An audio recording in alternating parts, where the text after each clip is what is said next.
জয় শ্রীকৃষ্ণ। রাধে রাধে বন্ধুরা। আপনারা সুস্থ থাকুন, ভালো থাকুন, আপনাদের জীবনে সুখ শান্তি সমৃদ্ধি থাকুক, এটাই চাই।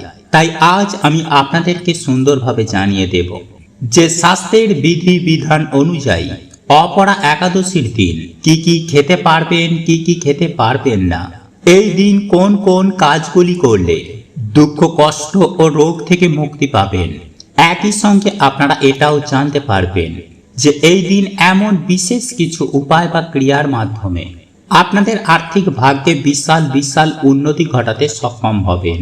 তাই আপনারা যদি প্রচুর প্রচুর টাকার মালিক হতে চান, আপনারা যদি চান আপনাদের গাড়ি হোক বাড়ি হোক, আপনাদের জীবন থেকে দুঃখ কষ্ট দারিদ্রতা এমনকি রোগ ব্যাধি দূর হয়ে যাক, তাহলে এই একাদশীর দিনটিকে কাজে লাগান, সুফল পাবেন সুনিশ্চিতভাবে। যাই হোক বন্ধুরা, এইবার আমি আপনাদেরকে জানিয়ে রাখি যে বৈদিক পঞ্জিকা অনুযায়ী এই অপরা একাদশী আরম্ভ হবে আগামীকাল এবং এই একাদশী তিথি শেষ হবে।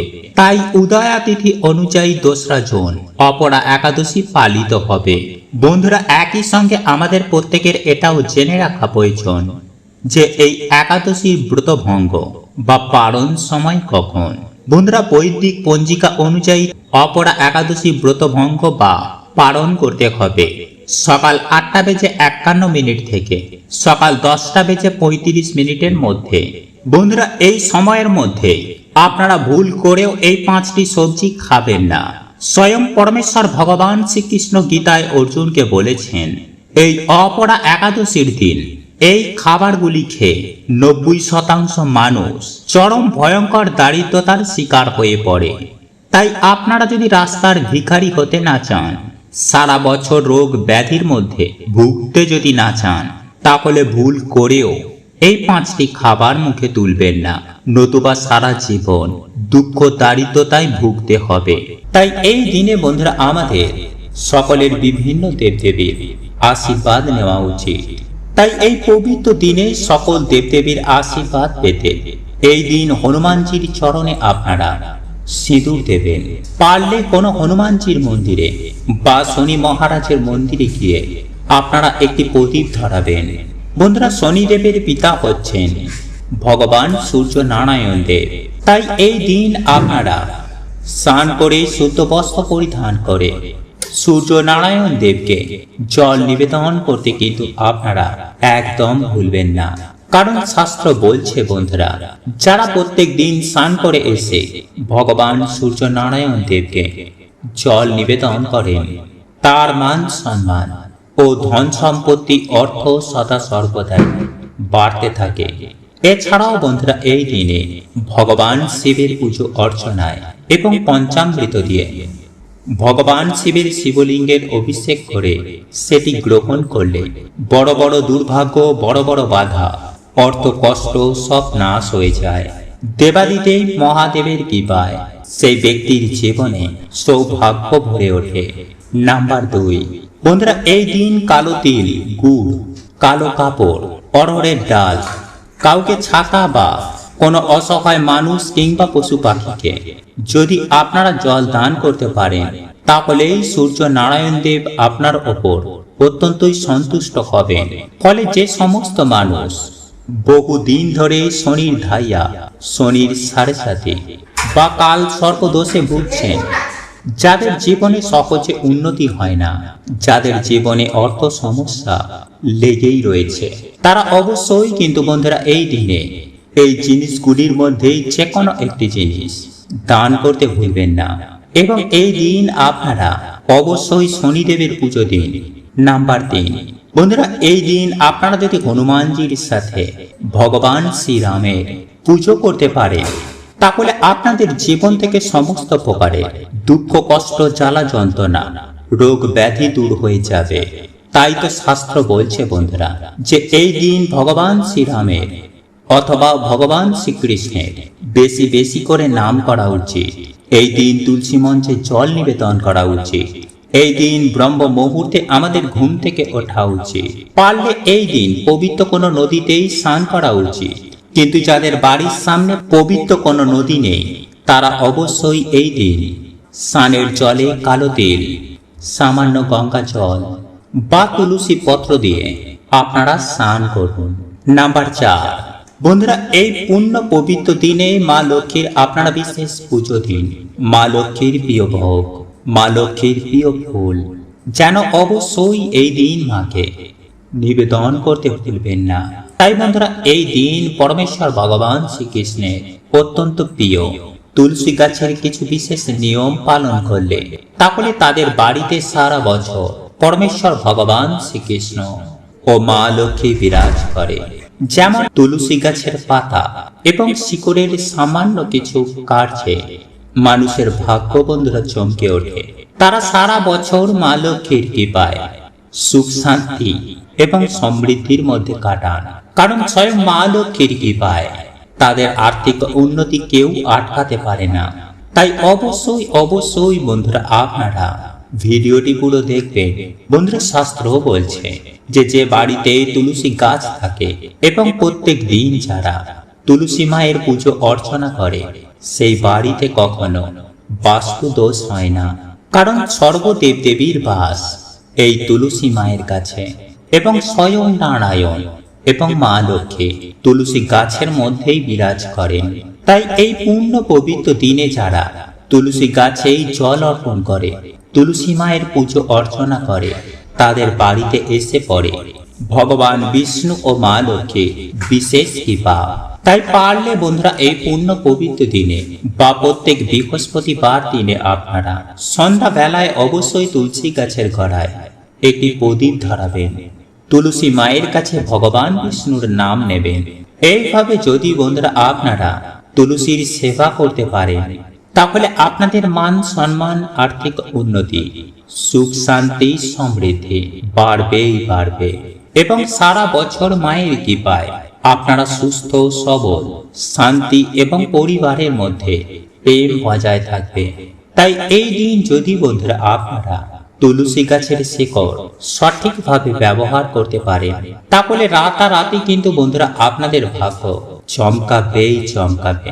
যেমন যাদের বাড়িতে নিত্য অশান্তি, রোগ ব্যাধি যাদের পিছন ছাড়ে না, এমনকি গ্রহ দোষের জন্য যাদের আর্থিক উন্নতি কিছুতেই হয় না, চাকরি ব্যবসায় যারা সহজে উন্নতি করতে পারছেন না বা যারা চাকরি পাচ্ছেন না, তারা যদি এই মাসে তুলসী পাতা ও তুলসী গাছের শেকড়ের এই 3টি টোটকা এই পুণ্য পবিত্র দিনে পালন করতে পারেন এবং যদি শ্রদ্ধা মনে আপনারা এই কার্যটি করার সময় আপনাদের মনোবাসনা বলেন তাহলে আমি আপনাদেরকে কথা দিচ্ছি যে আপনাদের আগের তুলনায় সুফল আসবে এবং হতে পারে ভগবানের কৃপায় আপনাদের মনোবাসনা স্বয়ং ভগবান পূর্ণ করে দিলেন। কিন্তু তার আগে বন্ধুরা আপনাদের জানা দরকার যে তুলসী গাছ বাড়িতে থাকলে কোন ভুলগুলো এই দিনে আমাদের একদম করতে নেই। কারণ এই সামান্য ভুলগুলো আমাদের বাড়িতে দুর্ভাগ্যকে ডেকে আনে। তাই অবশ্যই বন্ধুরা আপনারা একটু ধৈর্য সহকারে ভিডিওটি পুরো দেখবেন। তাই এই পূর্ণ পবিত্র দিনে বন্ধুরা আপনারা তুলসী গাছের কাছে ভুলেও রাখবেন না এই 5টি জিনিস। নইলে কিন্তু বন্ধুরা আপনারা সারা বছরে বাড়িতে সৌভাগ্যের মুখ দেখতে পাবেন না। সংসারে ঝগড়া ঝামেলা, অশান্তি, অর্থ কষ্ট এগুলো লেগেই থাকবে। তাই বন্ধুরা বাড়িতে তুলসী গাছ থাকলে কোন জিনিসগুলো আপনারা এই মাসে করবেন না এবং কোন জিনিসগুলো আপনারা তুলসী গাছের পাশে রাখবেন না, চলুন এইবার আমরা জেনে নিই। তবে তার আগে বন্ধুরা ভিডিওটিতে একটি লাইক করে কমেন্টে জয় শ্রীকৃষ্ণ, রাধে রাধে ও জয় মা লক্ষ্মীর জয় লিখে কমেন্ট অবশ্যই করবেন। বন্ধুরা আমাদের হিন্দু ধর্মে সব থেকে পবিত্র জিনিসের মধ্যে একটি হচ্ছে এই তুলসী পত্র। আর পরমেশ্বর ভগবান শ্রী হরি বিষ্ণুর পুজো কিন্তু এই তুলসী পত্র ছাড়া কখনো সম্পূর্ণ হয় না। শাস্ত্রই বলছে যে তুলসী শুধুমাত্র একটি গাছই নয়, এতেই পরমেশ্বর ভগবান শ্রীকৃষ্ণের বাস হয়। তুলসী গাছ যে বাড়িতে থাকে সেই বাড়ি থেকে সমস্ত রকমের বাস্তু দোষ, নেগেটিভ এনার্জিকে একেবারে নাশ করে দেয়। তাই আয়ুর্বেদ শাস্ত্রে অনুসারে তুলসী পাতা যদি রোজ সেবন করা যায় তাহলে মানুষের শরীর থেকে নানান রকম রোগ ব্যাধি এতে নাশ হয়ে যায়। তাই এই পূর্ণ পবিত্র দিনে বন্ধুরা আপনারা প্রত্যেকেই সকালে ঘুম থেকে উঠে স্নান করে তুলসী গাছে জল অভিষেক করে তারপরেই কাজে যাবে। এবং যদি বন্ধুরা আপনাদের বাড়িতে তুলসী গাছ থাকে তাহলে এই পূর্ণ পবিত্র দিনে কোন কাজগুলি করবেন না এবং তুলসী গাছের পাশে কোন জিনিসগুলো থাকলে তা আজই সরিয়ে ফেলবেন, চলুন আমরা জেনে নিই। নাম্বার 1, বন্ধুরা সন্ধ্যা বেলায় আপনারা কিন্তু তুলসী পুজোর সময় কখনোই তুলসী গাছের ওপরে জল অভিষেক করবেন না। নাম্বার 2, বন্ধুরা আমাদের বাড়িতে যেখানে তুলসী গাছ থাকে তার আশেপাশে কিন্তু আপনারা ভুলেও নোংরা আবর্জনা একদম ফেলবেন না, কারণ শাস্ত্র বলছে বন্ধুরা তুলসী গাছের কাছে স্বয়ং মা লক্ষ্মী এবং ভগবান শ্রী হরি বিষ্ণু নারায়ণের বাস হয়। তাই যেখানে আমরা প্রত্যেক দিন প্রদীপ ধরাই, প্রত্যেক দিন যেখানে জল নিবেদন করি, সেই জায়গা কিন্তু বন্ধুরা আপনারা একদম নোংরা করবেন না, কারণ নোংরা জায়গায় কিন্তু কোনো দেবদেবী কখনো বাস করেন না। আর মাতা তুলসী মহারানী হচ্ছেন একজন পবিত্র দেবী, তিনি কখনোই কিন্তু নোংরা জায়গায় বাস করেন না। ফলে এমন বাড়িতে দেখবেন তুলসী গাছ ঘন ঘন মারা যাচ্ছে, কারণ সেই বাড়ি থেকে বন্ধুরা ভগবান বিষ্ণু ও মা লক্ষ্মী সেই সঙ্গে তুলসী মহারানী বাড়ি ছেড়ে চলে যান। ফলে সেই পরিবারে নেমে আসে চরম ভয়ঙ্কর দারিদ্রতা, অশান্তি, ঝগড়া ঝামেলা ও অর্থ কষ্ট। নাম্বার 3, বন্ধুরা তুলসী গাছের আশেপাশে কিন্তু আপনারা ভুলেও জুতো বা চপ্পল খুলে রাখবেন না, এমনকি কোন রকমের এঁটো কাটাও কিন্তু তুলসী গাছ থেকেই যতটা পারবেন তা দূরে রাখুন। এমনকি স্নান করে এসে তবেই কিন্তু আপনারা এই তুলসী গাছে হাত দেবেন, কারণ যেখানে বন্ধুরা পরমেশ্বর ভগবানের বাস হয় সেই জায়গা থেকে আমাদের পুরো বাড়িতে সুখ, শান্তি, সমৃদ্ধি ছড়িয়ে পড়ে। তাই সেই জায়গা যদি আমরা পরিষ্কার পরিচ্ছন্ন না রাখি তাহলে বন্ধুরা আমাদের বাড়িতেও কিন্তু সুখ, শান্তি, সমৃদ্ধি থাকবে না।